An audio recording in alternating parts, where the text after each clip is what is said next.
they would go in the home and they'd be selling. They're like, kid, do your homework. Do not turn on the dome light. Use this flashlight. Do not stop using this flashlight. Okay.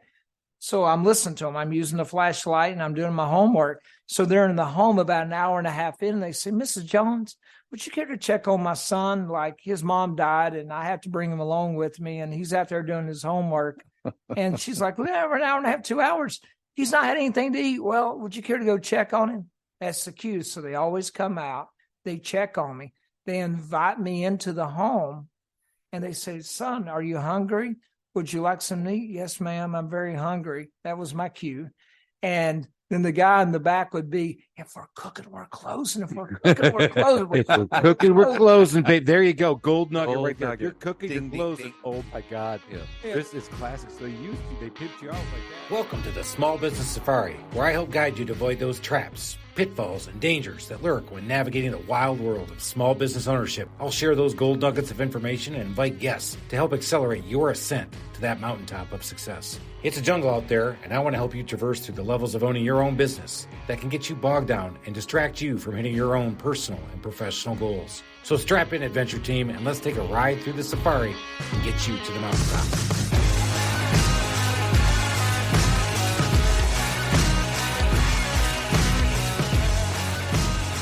Here we go, everybody. Another great episode of the Small Business Safari. About to get down, get rolling, get dirty. We're going to get really into it. If you ever wanted to get some dirty stories down, this is the episode you want to listen to. I can't say stay tuned because we're on it, man, and we're going to get going. So, but before we get started, we've got to say on National Bourbon Day, as we're recording this, hey, cheers. Cheers. And cheers to you, Paul. Much love, much honor to my George Dickel friend over there in the corner. That's right. So we have Paul Burleson in studio today from Westlake Royal Products. But this guy, you know what I love about guys when they're younger, they come in and try to get into the company and say, Chris, I've been in carpentry for 20 years. I'm like, you're 27. No, I started when I was 7. No, man, that doesn't count, bro. That doesn't work.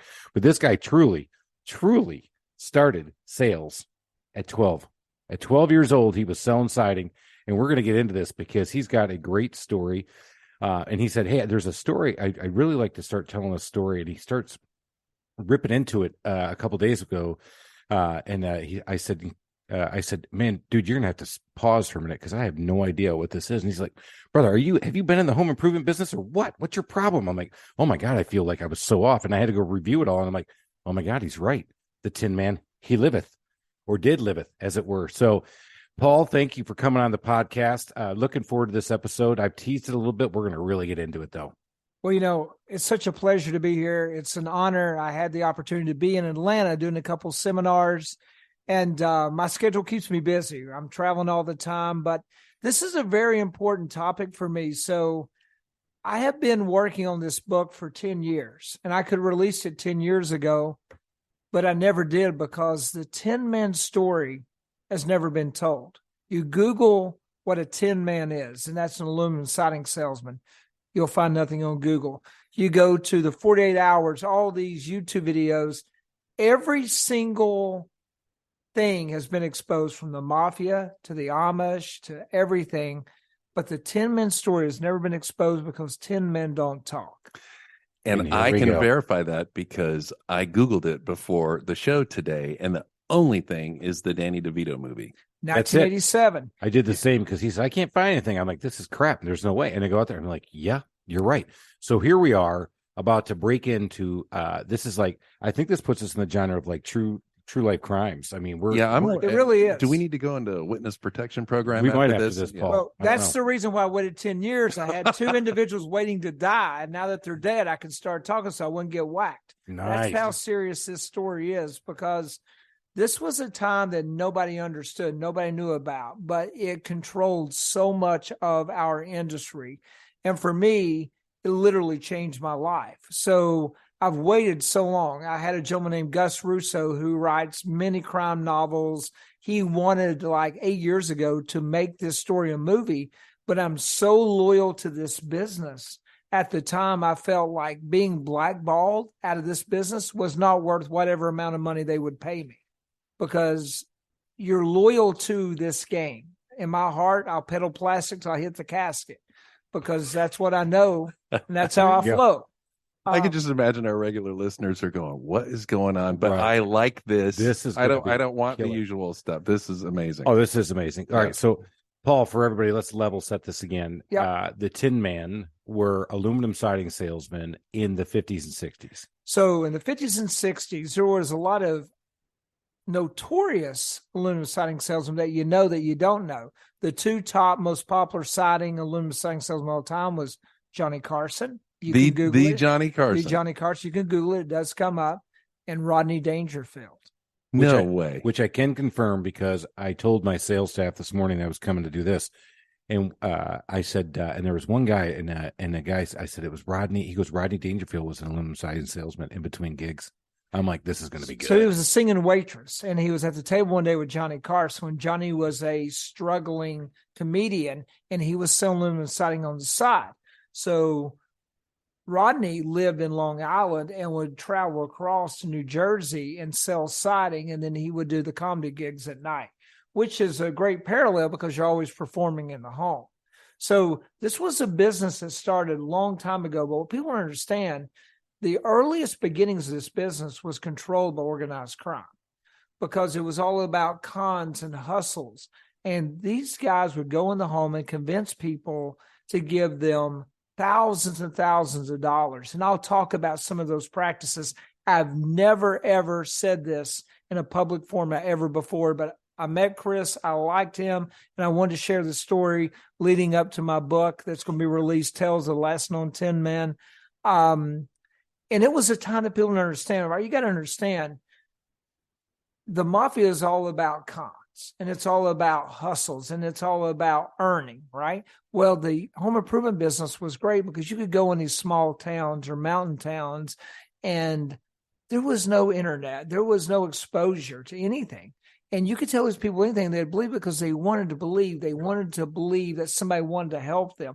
They never seen a guy come in with a Rolex watch or wearing a fancy suit or driving a Cadillac. When the siding guy came to town, it was a show. And these guys would travel all across the country. They would run rackets, for 2 or 3 months to get the money, then they move on somewhere else. Can I interrupt? Yeah. Did the people ever get siding? Did they just pay too much for it? They got siding sometimes. A lot of times they paid too much for it. I'll go into some of those stories. But this was a culture that was never discovered like these. Let's talk about the anatomy of what one of these guys looked like. They weren't good husbands to their wives. You'd meet their girlfriend at lunch and their wives at dinner. They weren't a good father to their children. They lived for the score, the con, the hustle 24/7. It was about gambling. It was about closing in the home. It was about getting paid. It was about running women. It was about drinking. It was all about that constant hustle. Kind of sounds like your day-to-day, doesn't it? Yeah, actually, we're pretty close. I'm thinking, wow, I'm living the hustle. I'm living the dream, baby. It's the hustle. Conde, there we go. They made so much money. You understand? They made so much. This is 1983. I'm exposed to this. In 1983, they are making $2,000 and $3,000 commission on the siding job when minimum wage is $1.65. Good Lord. $3,000, right? So my story, you have to back up and figure out where I come from. So, and this is the sad part of my story, but I've told it many times. I'm very comfortable with it. So I never knew my father. My mother was a known prostitute. I grew up, like I was telling, my friend earlier today, like the first time I ever had a gun pointed to my head was at 6 years old. I watched a guy beating my mother in the living room, and I tried to go to the rotary phone and dial 0 and had a 45 put up to my head. I can still feel what that feels like to this moment. And so I went through that. Then I got hit by a car when I was almost 7, and I was in a body cast for almost 2.5, 3 years, which is a critical point of where I am today. And I was sitting in this body cast, and I had no interaction with kids, and I was all alone right there and having to listen to things that were going on in the bedroom in the back. And so there was a lot of trauma in my life. So when they said, I don't know if you ever walk again, I'm going to walk again. I don't know if it's going to happen. I got hit by a car, a 78 Trans Am on the sidewalk, done 175 stitches in my head. I can show you the scars, broke both my legs, still had metal fragments in, punctured my lung, was not supposed to live. God had a bigger and better plan for me. So about 10 years old, I came out of it, but I didn't have any socialization skills because I hadn't been hanging around kids. So what did I do? I started selling Grit magazine. I never heard of Grit. I remember Grit magazine. Right? I'd sit up in front of the Family Dollar and sell Grit, and I would do that Monday through Thursday, but they didn't want you to work weekends. Crazy model. So I was looking through the comic book and saw this thing called Mason Shoes. I still have my actual Mason Shoes kit in what I call my Hall of Fame at my house. And at 12 years old, I ordered this kit because they had shoe horns, they had polish, they had all this cool stuff that you could demonstrate. And that excited me because I think I could sell this. So the first store I ever knocked on was the sales manager for a company called Amory. Amory was the leading organization of in-home selling the day it's what became Sears back in the day. And you're how old right now? I'm 12 years old. 12 years old. Was there any school in this thing or no? Well, so I did go to school. Good question. When I got out of school. I was not the greatest student. I think I graduated high school with a 2.25, right? I'm just being honest. But in college, I got my GPA up to a 3.7 one time. I kind of bribed the professors of Rolex watches, but hey, I got the grades. It doesn't matter. Always be selling. I like it. All right, so let's go back to 12. All right. So you're selling Emery. You're doing. You see this in-home sales stuff, but you're selling shoes. Right. So I'm selling shoes. I go in and I go through this start presentation, and the sales manager's like, "All right, keep going, kid." And I keep pitching. I'm pitching for like an hour. And then I stop and he's like, "What's your mama's name?" I'm like, "What?" He said, "What's your mama's name?" I don't understand. Did I do something? "What's your mama's name?" So I give him my mama's name and number. And he's like, "Leave." Okay. So 2 days later, my mom said, "Robert wants you to meet him at his house at 8 a.m. Saturday morning. Don't ask any questions. Bring your bike and pack your lunch." Like, okay. I still don't know what's going on. So I show up and he said, "Put your bike in the back, kid." Okay. He drops me off in a neighborhood and he gives me a stack of door hangers.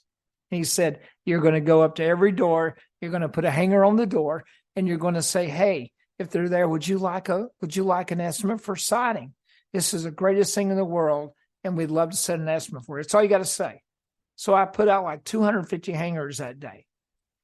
By the end of the day, he picked me up, like he gave me a quarter. I called, it was actually a dime at the time, called and he picked me up and put my bike in the back. Like I worked like 10 hours my first day. And then that evening, they started getting calls.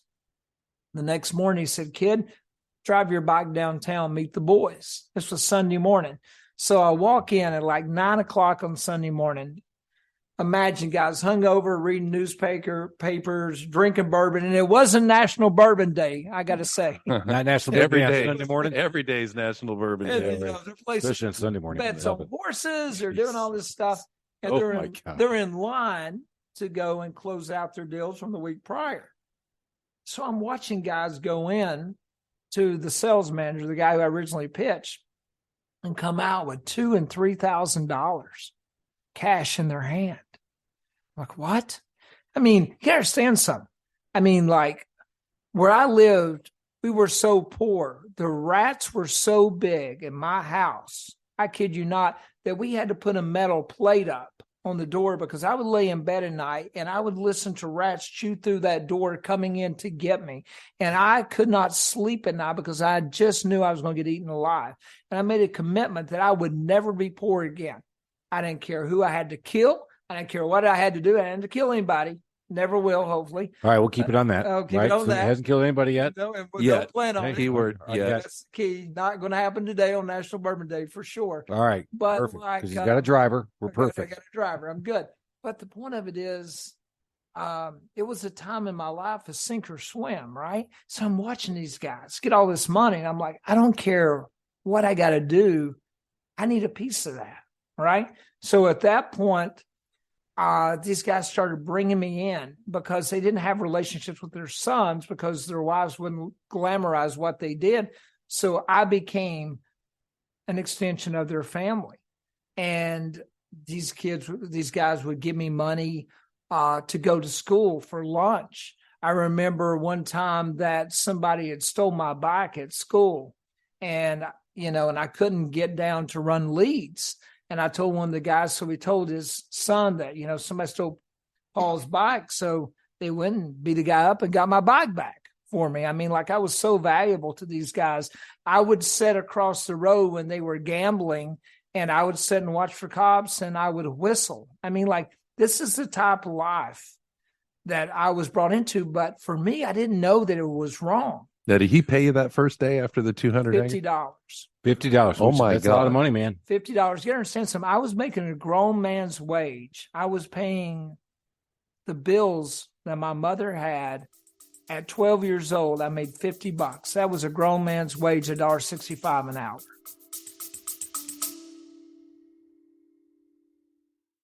Do you have what it takes to start your own business? Are you tired of the 9-to-5 corporate job and ready to make that leap into entrepreneurship? You need to check out From the Zoo to the Wild, the book by successful entrepreneur Chris Lalvani.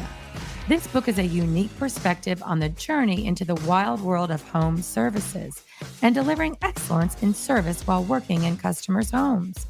Lalvani shares his path to success in this industry, including proven customer relationship strategies, award-winning customer experience processes, and a unique approach to training a team of service technicians to perform at the highest levels. Whether you're a small business trying to scale or a franchise operation, From the Zoo to the Wild will give you the mindset, habits, leadership style, and customer-oriented processes to succeed as a small business owner in the world of home services. So if you're ready to take control of your future, get a copy of From the Zoo to the Wild today, available on Amazon.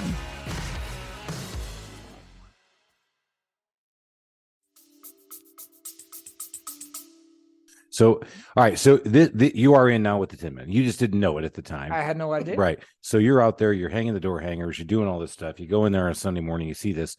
When do they actually allow you to go and start selling in the house? So they use me different ways at different times. So at 13, they started using me to do what they call the ride along. And this is very, very cool for them. This is to tell the story, but at the time it was kind of weird. So they would have me sit in the front seat of their Cadillacs. And you remember those aluminum Rayovac flashlights that had the red end on them? Absolutely had one. Yep. Yeah. You know what? They had the big D batteries. Big D batteries, the big aluminum. Yeah. So they're these, what they would call them camp flashlights. Really, they're big. All right. So you had that on you. So they would go in the home and they'd be selling. They're like, kid, do your homework. Do not turn on the dome light. Use this flashlight. Do not stop using this flashlight. Okay. So I'm listening to them. I'm using the flashlight and I'm doing my homework. So they're in the home about an hour and a half in, and they say, Mrs. Jones, would you care to check on my son? Like, his mom died and I have to bring him along with me, and he's out there doing his homework. And she's like, well, we're an hour and a half, 2 hours. He's not had anything to eat. Well, would you care to go check on him? That's the cue. So they always come out. They check on me. They invite me into the home. And they say, son, are you hungry?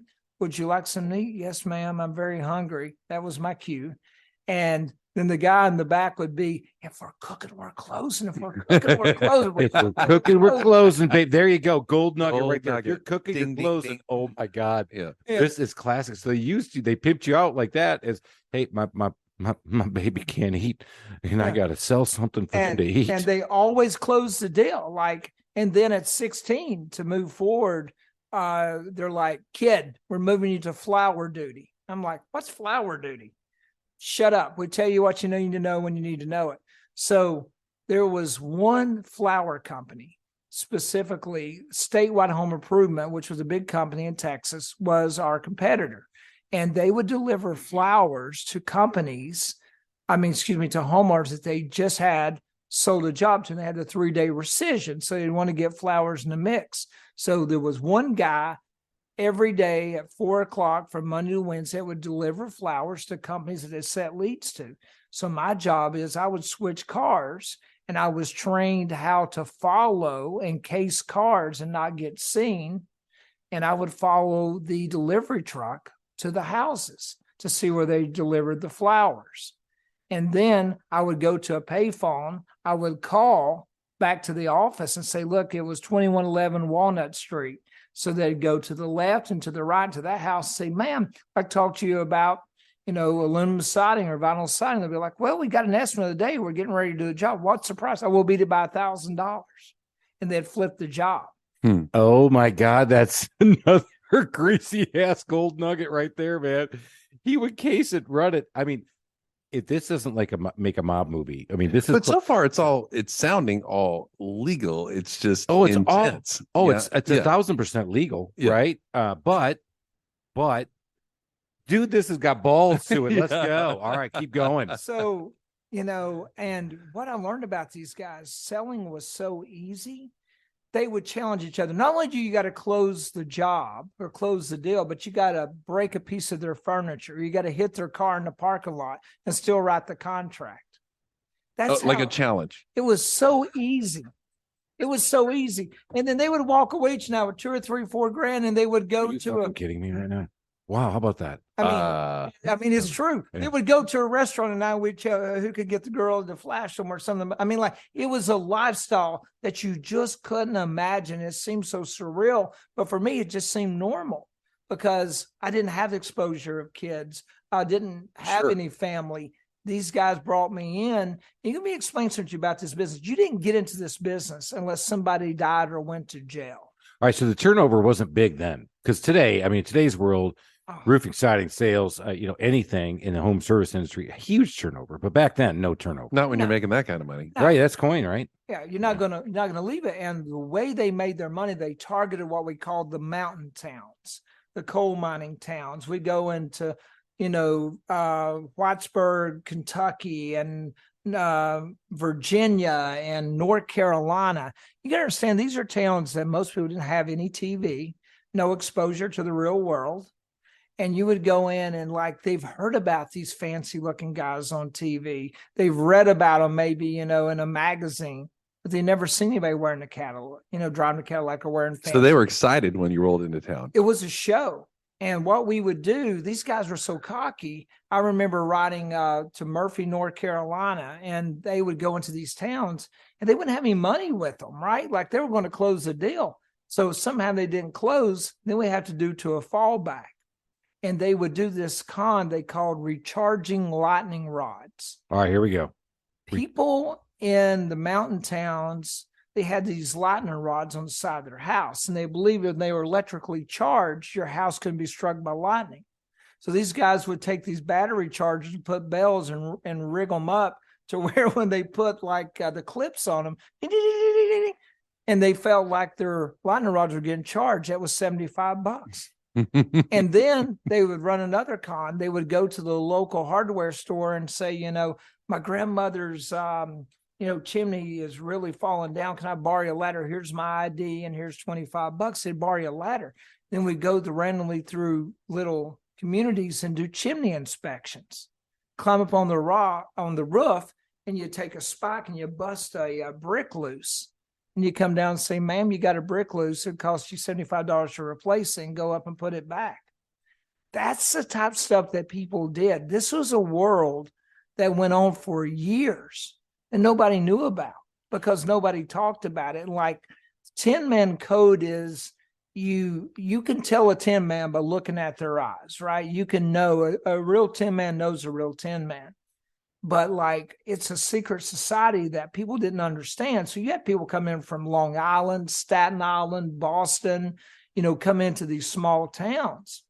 And they would do everything. One of the big cons was FHA loans. They would go in and sign people up in the 80s for these FHA loans, which they could get 15, 20 grand. They'd sign 6 or 8 up in a neighborhood. And this is the FHA loan would be set up so they could get the house fixed back up to where they wanted to and get the loan so they can get the siding done, the windows done, or whatever you're selling. It'd be 15, 20 grand. All right. And then once you submitted it like clockwork, it was 5 days for the mail got delivered. They'd case out the neighborhood. They'd steal all the checks. They would endorse them to themselves and they'd leave town. I mean, that's the type of stuff that happened. And then when they were doing siding jobs to get financing and stuff back in the day, they would do the front of the house to have the companies drive by just to see the front done, but they wouldn't do the sides or the back. just the front to get the rest of the money released, and they would skip town. So this was such a unique time in life that people just didn't understand. And this all started for you when you're 12 years old. You're trying to sell a grit magazine, and the first door you knock on. Well, with the shoes, the shoes, and you were hoping to make a buck and go get yourself a RC Cola and put some peanuts in it. Yeah, that was it. There you go. All right, so you're 16, flower man. Then you keep going. You're like, this is where I'm going. Yet you mentioned that you ended up still going to college. Which a lot of people, I think, if I'm doing that and I'm making coin like that, and then I get a chance to go sell. Oh, I'm definitely rolling that, man. Those bricks are flying. And I don't think I'm doing anything wrong. I'm kidding. And you're like, how much do I get if I bang their car and break the furniture and still close the deal? Dude, I am so in on this. So at 18, these guys actually wanted me to be better. They wanted me to have a different life, right?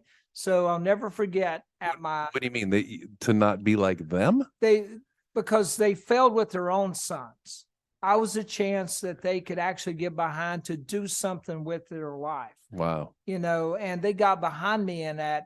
I'll never forget this. At my high school graduation, they pulled 50 Cadillacs in the parking lot, and all the 10 men were sitting there in the audience,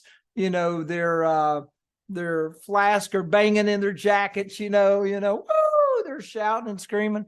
They give me $3,500 for college. And I went to college at East Tennessee State University, and they wished me the best. And they're like, you're better than this. Don't spend your life in this business. And I should have listened to them, but actually had a taste. It was hard. I met a guy named Joe Chate, who lives here in Atlanta today, who started Pace Setters, which was a huge company. Also Dixie Home Crafters with Hugh Harris. And he was my mentor. He took me under his wing. I talked to him yesterday, and shame I couldn't spend time with him, but he brought me into Pace Setters. But I went to college. So in college, I started working on a degree in marketing and communications.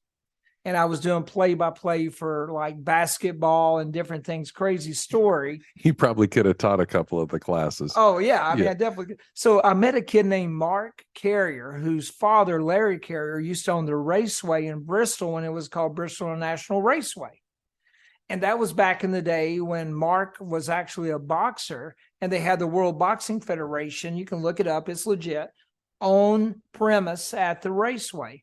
So he's like, come to the boxing match one day, and he said, watch me fight. It was ESPN taping. It was on a Sunday night.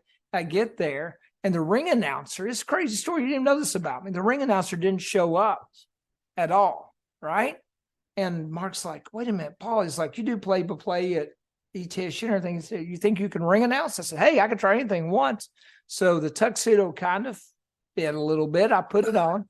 And I ring announced my first time ever on ESPN2 on a Sunday night in 1989 at that time. And his dad's like, him and a guy named Ron Scalfey on the World Boxing Federation, like, this is phenomenal. Why don't you come and travel the world for us and be a ring announcer for our boxing? Because when we go to Guam and different places, they love a American sounding announcer, and you're a little guy, so you make the fighters look bigger, and you can come back and do your signing leads on the weekend. So I quit school at the time. I was a junior. I ended up finishing. I came back, but I traveled for over a year with the World Boxing Federation, going around the world and doing announcing. Then I would come back and I'd sell signing jobs, and then I ended up getting my degree. When I came back, and this is a crazy part of the story you don't know, is I was in a pizza place in Morristown, Tennessee, and I ran into this wrestler at the time, a guy named Chris Jericho. And he, big wrestler, Dave, everybody knows who he is. He's like one of the top wrestlers in the world, but you have to be a wrestling fan to know. But he's like, hey, do you do boxing or something? I was like, yeah. He's like, I saw you on TV. And he's like, I got a call from Dusty Rhodes and Ted Turner at WCW, and they want me to come down and do a tryout. And we would love maybe you to come down, man, because they want me to find a ring announcer for some tryouts. I just got to interject. We're catching this arc, right? He just said, hey, man, go to college, go do this thing. Now, next thing you know, he's traveling the world, talking for a living, which clearly you can tell already he can, doing this. And then he meets, and now we're on our way. So we just went from boxing to let's get into wrestling. Here we go. So he's like, hey, we'll share the gas. We'll go down. So I went down. I met Dusty Rhodes. I met Ted Turner. I met Johnny Ace, all the promoters. I met Ric Flair. I met Tully Anderson. Arn Anderson, Tully Blanchard. Kill me for getting those two across. And I started announcing, doing all the regional loops, Tennessee, Georgia, Florida, Alabama, Mississippi, and Kentucky. Any show that came, I did all the house shows. In the 90s. In the early 90s. But now here's where I really start making the money. Then I go working full time for Reynolds Aluminum in the distribution business, and every single contractor is a wrestling fan. Oh, let's go. So now I say, listen, if I could get you an autographed picture of Stone Cold Steve Austin saying my nickname in the business for years was Bones because I was so easy. So easy, so little, so skinny that they call me Bones because I was so thin. And so I would say, if I could get you a Polaroid saying, bye from Bones, would you give me your business? So when I was on the road with them that weekend, I would get a Polaroid of them holding the sign, buy your signing from Bones. So when I come back, I was selling all the contractors and all the home improvement guys. And then when they would come to Knoxville or Nashville, I would. All right, so the Reynolds Aluminum, that was B2B. That was not B2C. And yeah, I got right. you. All right, yeah. So then I'm dealing with contractors again. So I kind of switched out. Because for me, I always wanted to see what was on the other side. Like I just didn't want to just get kind of pigeonholed, and I kept moving. Brother, you are not pigeonholed at all right now, right? Even though we're still in the business. And sometimes there's people that just grind their whole life, but the opportunities came to him in a couple of just really random ways, right? And then he jumped on it. Yeah, people say that all the time. It's like, if I just had this opportunity, luck. I'm just not lucky. This, you could tell this dude's been hustling all his life, and that's how luck happens. You make your own luck, and I believe in that 100%. Your destiny is made all on your mindset, to your actions, to your character, to your habits, and that's what makes it happen. So. Yeah, and it's just about connections. That's crazy stories. Like you take Dave Yoho that you heard me speak at. Like I heard Dave the first time when I was 12 years old. I was signing guys at the Ramada Inn in Nashville, Tennessee on the third row. And I looked at the guy beside me. His name was John. I said, one day I'm going to be on stage with Dave Yoho. He's like, get out of here. You're not going to be on stage with Dave Yoho. 40 years later, my destiny becomes true. Now I'm on stage and I'm acknowledged and respected and speak all the time when I have the opportunity with Dave and with Rick Grosso and with Rodney Webb and with Tony Hody and all the guys in our industry, because for me, it's about paying your dues. I respect this business. Everything I have comes from this business. I'm not married. I don't have any kids. I sacrificed my whole life for this business because what it gave me, now I train 20,000 people a year because I live to give back, to allow anyone a chance to live their dreams like I had the chance to live mine. This is awesome. All right. We got to go back though. Sorry. So did you really meet Ric Flair? Oh, that's the big insightful question. I have because I met him hung twice. out with Ric Flair. I've hung out with all the Four Horsemen. I've drove them around. Like my first initiation in WCW, I got put on, I don't know how I can say this politically correct, but little people duty. So I had to drive little people around in a minivan. And let me tell you something. No pun intended. Oh, when little people are mooning out the window or running around on the bar at Shoney's, it's hard to lasso them to kind of keep them under control. How about that? There's a mental image for you. I can't lasso the little people running on the bar at Shoney's. I've arrived, motherfucker. I've arrived. Here we go. All right. I'm just telling you. So my role was interesting in the wrestling business because it was more of an agent. And then I would handle a lot of things. You gotta understand something. I didn't have any social skills. I did not know how to pick up women. I didn't know how to talk to women. My ability to have a little flair and hustle came from the wrestling industry because these guys would be like, all right. So my name they give me in the wrestling industry was Paul Dement. That's all right. So that was your announcer name, Paul Dement. Paul Dement, right? Even have a passport under Paul Dement. Crazy story. So Paul Diment, here I am. They're like PD. So I was P. Diddy and Paul Diment way before there was another P. Diddy. See, you were P. Diddy before P. Diddy was around, baby. Let's go. There you go. We got the OG P. Diddy. I got that down. Don't give me that. It's okay. You're still making more money than I am. So, but I don't care. But anyway, so they would say, well, we'd like to, meet a redhead tonight or a blonde. And I'd go out and after and say, hon, Chris Jericho watched you behind like the curtain, and he would really like to meet you, to hang out with you later. So I would take these women back, and let's just say that scenarios were created to build my confidence. And because of that, it started changing my life. And I took that confidence and I went back into the home improvement industry. And I really loved selling, but my true passion was I wanted to train and educate. Okay. So I took an opportunity with Alcoa to be able to travel and to be a trainer and educator. And then they got sold. So I ended up at Ply Gym. And then I was a trainer and educator for them. And then I got recruited by Crane and then on to Royal and Westlake. So my role now is as a consultant.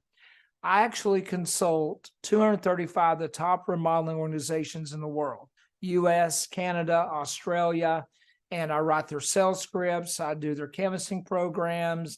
I create their lead generation approaches. Every aspect of their presentation tools in the home. So now I get a chance to truly impact. And what I love about my story that started bad, now it's into good, because I teach people to do it the right way, to be legitimate, to actually be more of a consultative selling professional, sell a solution more than a product, and help people. So Chris shouldn't be knocking bricks off of chimneys. No, I would not suggest starting that. Man, but you should write down redheads build confidence. Yeah, I'm definitely picking that one up. Okay. And I want Paul Diamond to go there. Hey, Paul, I need you. Hey, Bones. I want little people. Diamond. I want little people running on Shoney's bar. You need a good nickname. I work on. I do. Right? Yeah. I call Ric Flair. You said you hung out with him twice. I have twice actually. He could give you a nickname. Actually, the first one was he was hitting my wife. Oh, was he really? See one. Yeah, he's cool opportunity. Yeah, the shotgun approach. I have a feeling he did. Yeah. But, so you've stayed in the industry. How many? So when's the last time you were in a house actually working with somebody selling it? So I was in Long Island. I try to get in the house at least 3 times a month because I got to keep a pulse on the 3 times a month. All right. Yes. That's key right there. That's a gold nugget. That is a gold nugget, because here you are. You could be big fat daddy going not because you're not, because he's bones. You can't see this on the podcast. He really is skinny. He's not obese. He's not obese like I am. By the way, I had to go back and you guys are skinny. No. He's doctor. He's medically clinically diagnosed as obese. So I went in for my physical last year, and she says, "Oh, we got to get you checked. Your A1C is a little high." I said, "Oh, well, what's it been before?" She goes, "Oh, we haven't had to check it, but now that you're obese, we have to." I'm like, and I'm a big guy, and she was a little lady. I was on the table. I'm like, do what? Whoa. And I was like coming at her like this. She goes, if you lose like 10 pounds, you'll be solidly overweight. Solidly overweight is your aspiration. Yeah, that's right. That's my workout thing, because I work out like 4 or 5 times a week. And so I'm going to get a shirt that says striving for solidly overweight. You got to, listen, even the losers need a leader. You got to believe in something. There we go. Losers need but so I want to back up a second and I want to tell just a few more key, awesome 10-man stories that will absolutely blow people's mind. One of the greatest sales practices that I was taught was the sandwich close. Mm-hmm. All right. If we're cooking, we're closing. Okay. Now we're sandwich closing. All right. Sandwich close, right? So you walk into the home and first you say, Mrs. Jones, where's your kitchen at? Oh, it's right down around the corner. Okay. So you walk in and in the old days, people kept bread in the refrigerator. That's what they did. I don't know. That's the way it was. Right. So you just open the refrigerator and just start making a sandwich. If they don't kick you out, you close every time. That is completely different than what I was thinking a sandwich close was. I thought it would be start with a negative, then you get the. Oh no, that's what a sandwich means today. Yeah. Sandwich, right? Here, give them 2 positives with a negative in the middle. Yeah. But no, so they literally. This is a literal sandwich. Grab the refrigerator, pull the handle, and start making themselves which a sandwich. Is so ballsy. But if you didn't get kicked out, by the way, my accountant wife, she would the bread's in the fridge. Well, it should be. Yeah, that's smart. That's what we did back in the day. All right, so let's go back. But if a salesman actually came in here, can you imagine? You know what? She's a docile, very nice lady. I think she'd bludgeon the dude. Chris, I challenge you. I'm thinking about doing that because I got to go meet Ellen's wife to sell her a little something else. So I think I'm gonna go right to the I'm gonna go right to the kitchen. Go, all right, I'm coming in. I'm gonna start making myself a sandwich. I think her jaw would absolutely drop. Going, what are you doing? She doesn't take jokes well, but I would be willing to pull that one on her. All right, I got two more that are classic. Here we go. Sandwich close. That's all right. We're going. If we're cooking, we're closing. We're sandwich closing. Keep going. Raccoon close. I can't wait to hear this shit. Oh my God. The raccoon. So you're in a house in a wooded area, right? And they got like wood rafters and everything. And you're like, Mrs. Jones, I don't know if you noticed, but I noticed some teeth marks up there around your gables and everything. You got raccoons? I don't think I got raccoons. I think you got raccoons. I saw teeth marks and stuff. You really need aluminum siding up there to keep, because these raccoons will get in your house. I don't really think so. No, they will. They get in your house. So what you do is in the old days, we worked in teams of two all the time. Like one guy would sit in the living room, I sleep the kids, one person would be high pressuring, husband and wife, but it was always two guys in the home. That's the way it was in the 80s and 90s. I didn't remember that. How about that? Ooh, we have to work. All right, so you got to work in teams. It's a 6-hour pitch, right? This isn't a 2-hour tour. I mean, I want to talk about overcoming objections in the Tin Man world. But anyway, go ahead. Raccoon. I would bring sleeping bags home. Say, if I didn't close the night, boss said I had to sleep here. But anyway, it's about setting that precedent. So we did the raccoon close. So we'd get them in the living room and everything. And you say, Mrs. Jones, you can ever get a glass of water? So I had one guy, kind of keeping her on ice. And so I'd go let's say I wouldn't, but somebody would go in the kitchen to get a glass of water, right? I don't want to implement myself. Right? Absolutely. Right. So they would go in and you see a loaf of bread sitting there. You take the bread and you tear it up and throw it all over the floor, right? And you come in, Miss Jones, you got to come in here. Those raccoons, I told you had raccoons. They got in the house. They got in the bread. Oh my God. And people fell for that. And you had to get aluminum siding. I want aluminum soffits. I want the whole thing. Exclusion. That's the exclusion. I want an aluminum fence. Oh my God. All the time. All right. Raccoon close. Raccoon close. The next one, which is a legendary close.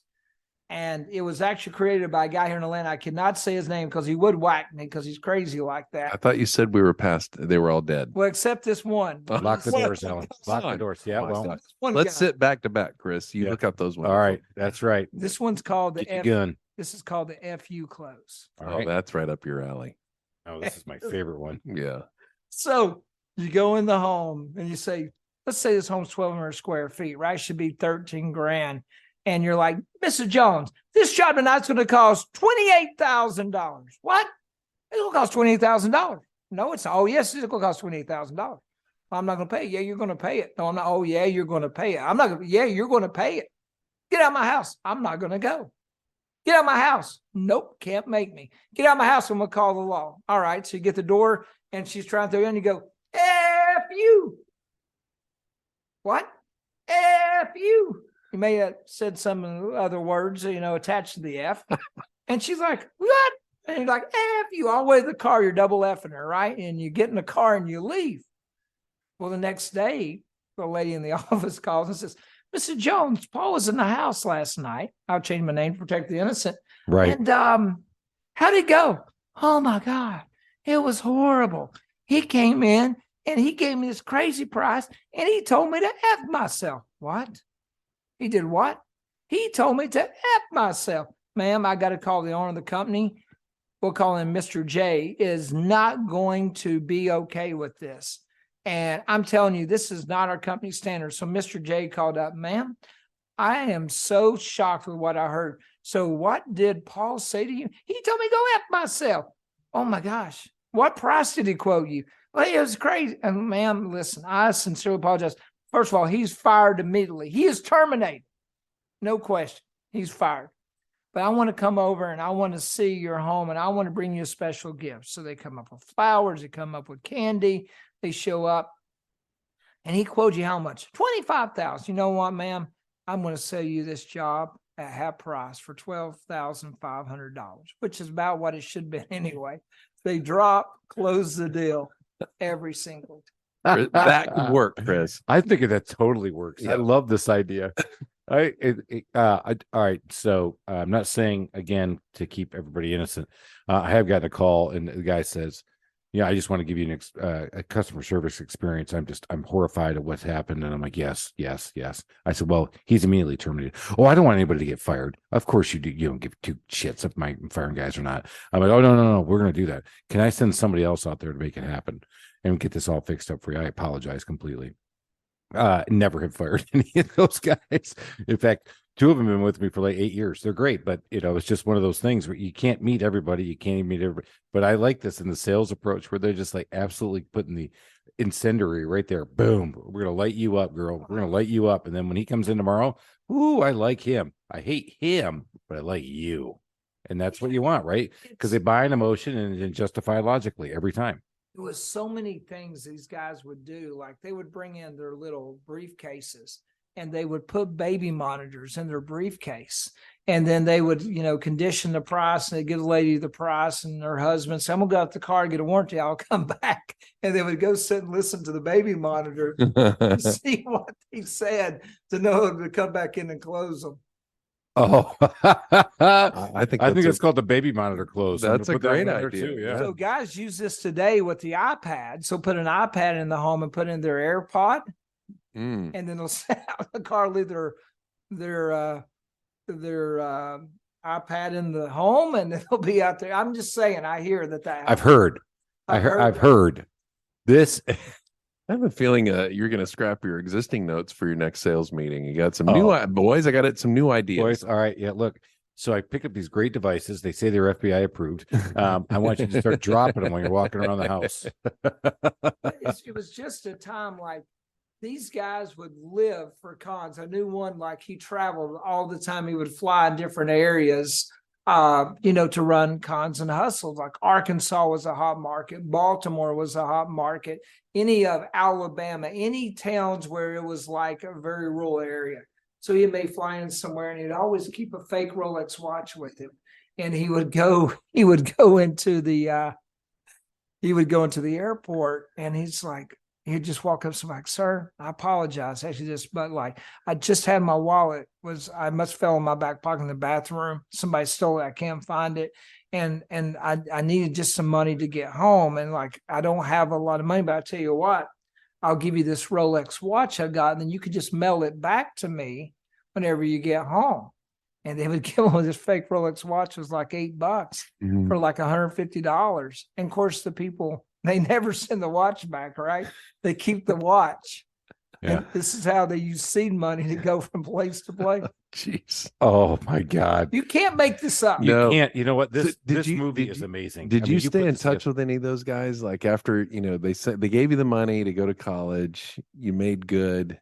I mean, did you have any special friendships with those guys? Yeah. I mean, there's 5 of them today that I'm very close with. A lot of them went to jail.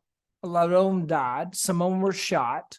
That's just the nature of the business. Shot by homeowners? Well, shot by homeowners or their wives or jealous husbands or boyfriends. I mean, these guys were womanizers. This was not a life to be proud of. It's not something I'm glamorizing by any means, but it's all I had. I didn't have any influences. I didn't have a father to play baseball with me. I didn't take vacations. I worked 7 days a week, and my work ethic today is I will outwork anybody. You will not beat me, because I can't be beaten, because I don't know anything but to win. And that's what I took from the bad and turned to good. And I spent the past 2 days training sales organizations about there's a button inside of you that I don't know where it's at, but you got to make that decision to push it. You got to find out your cookbook of what your recipe is to make you great. It's about how much you want to, how hard you want to work, how important it is to you. It's not somebody else's fault. I call it the honey badger mentality, right?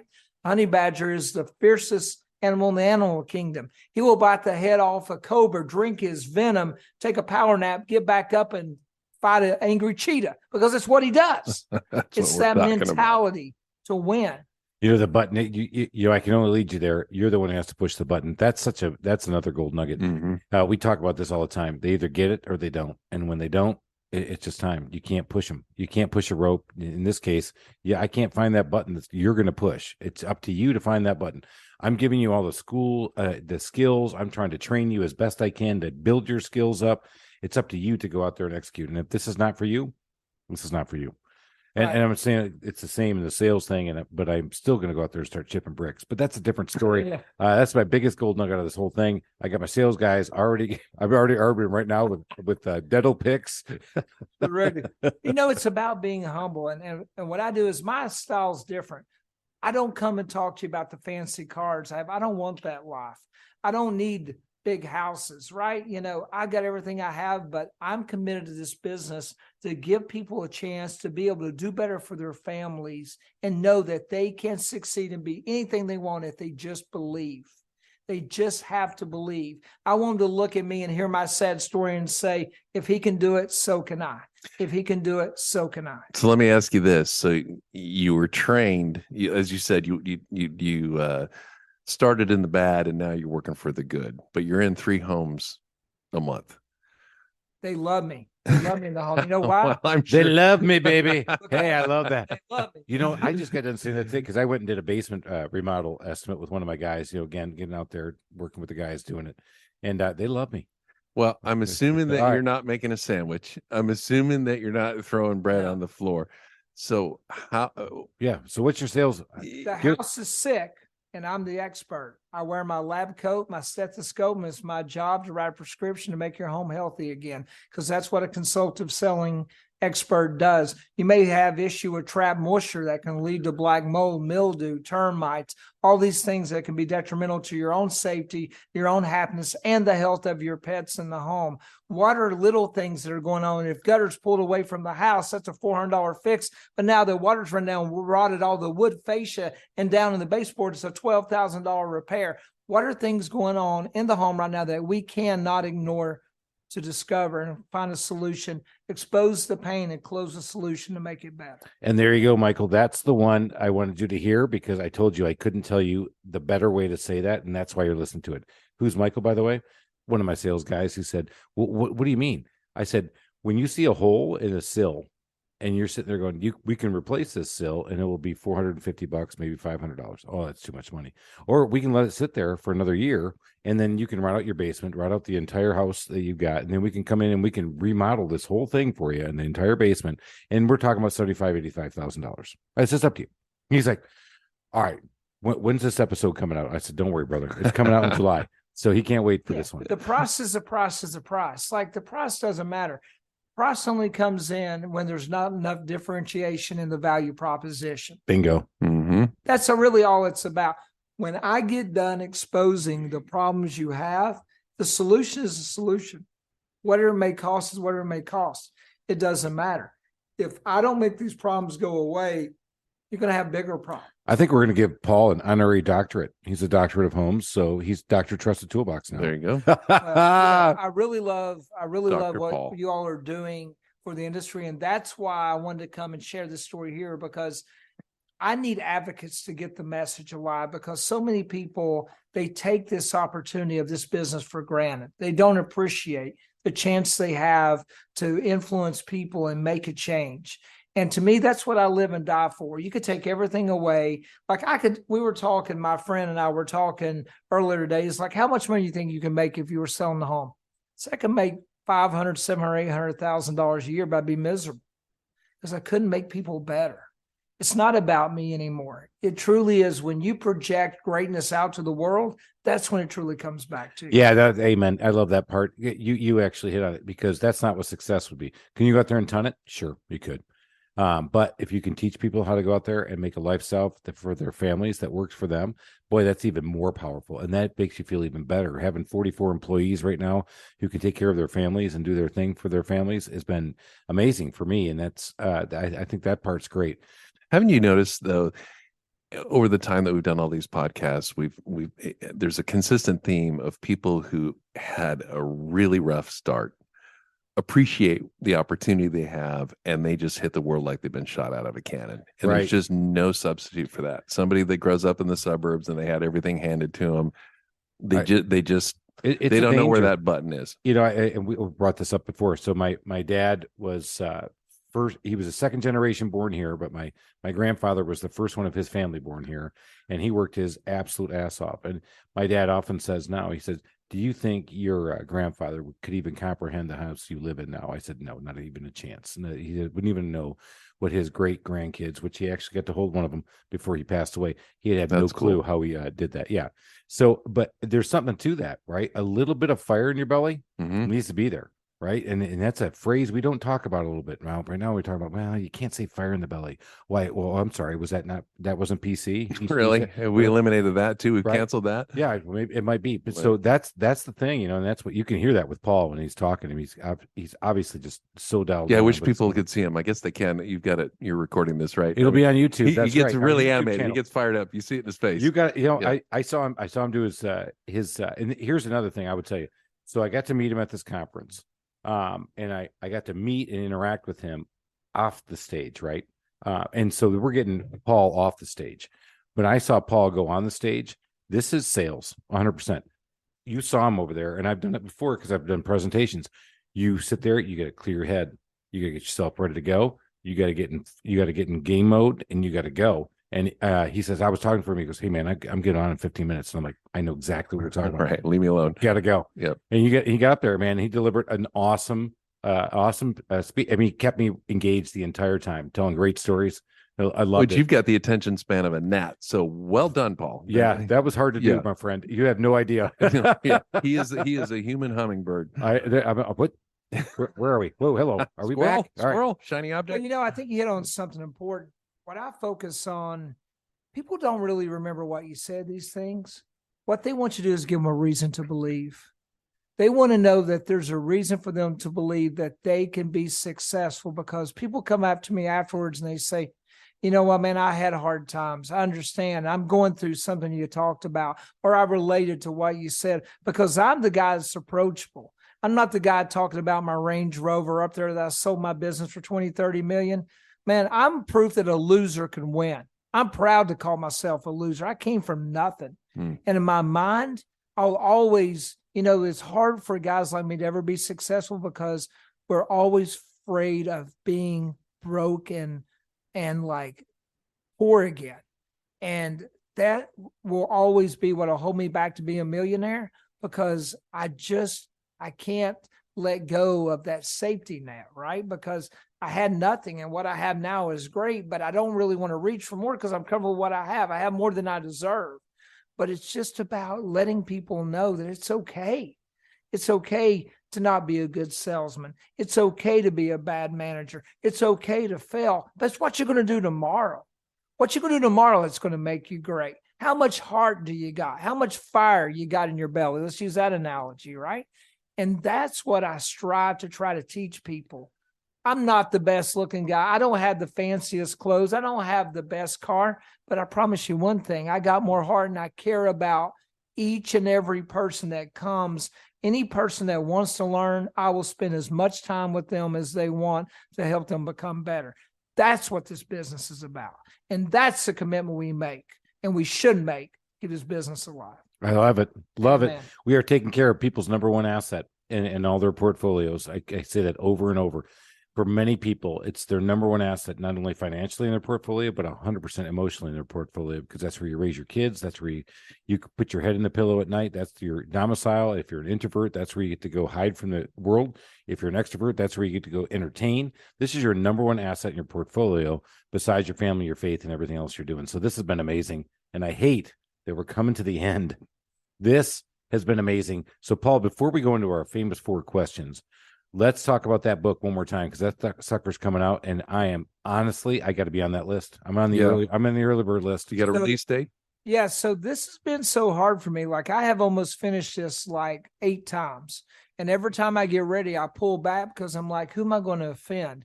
Will I be blackballed? Will people look at me different for exposing a business that's never been exposed? It's never been talked about. But here's the thing.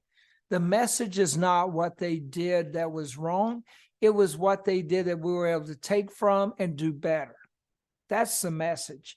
Is all of that led me to be able to influence and change the world in a positive way. So I'm looking at a 6-month release date, because I'm working on the artwork for the book a little bit. But this has been like, it's very, very emotional for me. Like I've actually had a movie deal offered to me and I turned it down because I don't want to be a sellout. I don't want to be known as the guy that cashed in on a gift that was given to me to make money, because that's not what I'm about. So who are you working with so I can go steal that idea? So I'll cash out. I'm kidding. Gus Russo. I'm kidding. All right. So do you have a working title for the book right now? Tales of the Last Known Tin Man. Love it. All right. We'll make sure we put that in the show notes. We don't have the thing, but we will absolutely be 100% on board when that sucker comes out. Honestly, outside looking in, there's a guy who wrote a book. Yeah, go ahead, rub it in. That's right, big boy. Thanks. It's a great book, by the way. It's an amazing book. I'm Thanks. just saying, the zoo, hook it up. I hear you. I love it. But I think this book is going to be amazing. And I don't think, honestly, you haven't offended anybody. I think because everyone who reads that or watches that movie or absorbs that in the industry or outside the industry knows that we got better from that. That's the way it used to be done. That's not the way it is done now. And so that's where I think I'm anti against that. I think it's 100%. Because I love that. You know, when we get in a sales meeting, I said, all right, boys, who did the raccoon clothes last week? Because everyone is going to go, ha, that's not what we are, because we're the trusted toolbox. We can't cheat people. Exactly right. That's what makes us better, right? Let's go. So that's how we roll it. But you could do the sandwich clothes. I can write some for you. Thank God Judy's not listening to this, but yes, I'm going to go in there and I'm start making. Maybe just do the coffee clothes. Just go pour yourself a cup of coffee. Just to Oh my God, that's amazing. All right, Paul, thank you so much. How can people find you just to hook up and find out more about what you're doing? Yes, so you can go to LinkedIn under Paul Burleson. I'm very fortunate to have almost 16,000 followers on LinkedIn. You can connect with me.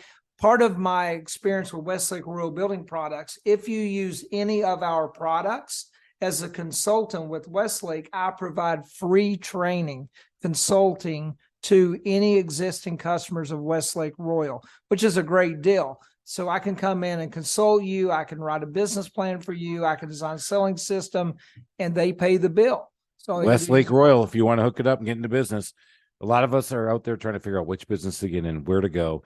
I went to this conference, and a lot of people have always said to me the concept is you start at one, you buy one, and then you keep one, hold one. Hold one, sell one, hold one, sell one. So when I went up there, I got exposed to so many really cool people at the Dave Yoho conference. Dave Yoho, of course, just a legend. He said he was going to be at DC. He was going to be in the Memorial Day. He was. He said he was going to be at the White House meeting with President Biden on Monday morning, and he was. This guy is an amazing guy. So the fact that I got to meet you, Paul, was amazing, but I've got to ask the last 4 questions, our famous 4. Number 1, what's your favorite book you'd recommend to everybody? I go back old school to the book that changed my life, How to Win Friends and Influence People. Dale Carnegie. Beautiful. Nice pull. All right. Number 2, what is your favorite feature of your house? My speakeasy I built in the basement. Let's go, Tennessee. How does that work in your own basement? I love it. You have to let yourself in? I took a door and I made it into like a library shelf, and I can either push the book or get drunk and fall into the books, and the door opens. Either way, it works. All right. One of the things that we're big on is we're customer service freaks. Let's go. When you're out there getting service, whatever, restaurant, buying stuff, doing things out there, what is the customer service pet peeve of yours? As the customer. The fact that they follow their agenda of telling you what they want to tell and not listening to your needs, not asking you what you need. Do you want regular water? Do you want mineral water? Is the seat too close to the door? I mean, is this area quiet enough for you? Is this table accommodating you well? Could I give you something more? There's no needs analysis. It's about you're here and it's all about me, working towards the tip. I love that. And not about the focus about making your experience rememberable. It's always got to be about the experience, needs analysis, because you don't know what you don't know. And sometimes people don't want to sit there and they want to sit somewhere else and they want the backdraft. But they're too meek to say something about it. Great call on that one. All right. Last one, which is my favorite. Being in the home improvement business. And I do a lot of inside work. We do a lot of bathrooms and kitchen remodelings here in Atlanta. What is a DIY nightmare story of yours? So I think there's like 1,000 of them that happened during COVID. Because what happened, COVID made people think, okay, I got to do this stuff. There's things here that need to be fixed, so I can do them. I can YouTube how to install a window. I can YouTube how to put up siding. So from an industry standpoint, during COVID, what it did was it created so much opportunity because it educated the homeowner that they're not educated, that they can't do this on their own. So it spiked sales at Home Depot. It spiked sales at Lowe's. It spiked sales for Powell Remodeling, Champion Home Improvement, Window World, Window Nation, Home Fix, all the big guys, because people don't understand what they don't understand. And when they understand, it's too late. So the other thing that people got to understand about DIY nightmares, and I love this statement, I've said it twice in 2 seminars this week, the sweetness of price is gone after the bitterness of poor quality remains. There we go. Classic. And we're going to love that one and let that marinate right over you. Just let that wash on over you. Write that down. You're right. You're in the car. Don't write it down because I don't want you to anybody. All right. You sounded like Stop a hypnotist there. Don't do it. Are you there? Stop. All right. Stop. Now write that down. Say it again. It's marinating. The sweetness of price is gone after the bitterness of poor quality remains. Bang. We're out of here. This Mic is drop. amazing. Let's go. That was amazing. Small business. Let's go make it happen, right? Adventure team, you got to keep going up that mountaintop of success. Whatever that is for you, you got to keep rolling. You got to keep driving it. You got to keep drilling for it.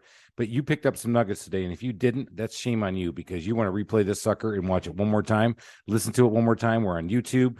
Check us out on any podcast source you want. Don't forget, I'm begging, man. Show everybody what we're doing. Tell everybody what's going on. Get that good word out there because we're making a difference in the industry. Let's make it happen. Get out of here. We got to go. Cheers, Paul. Thank you. It was such an honor.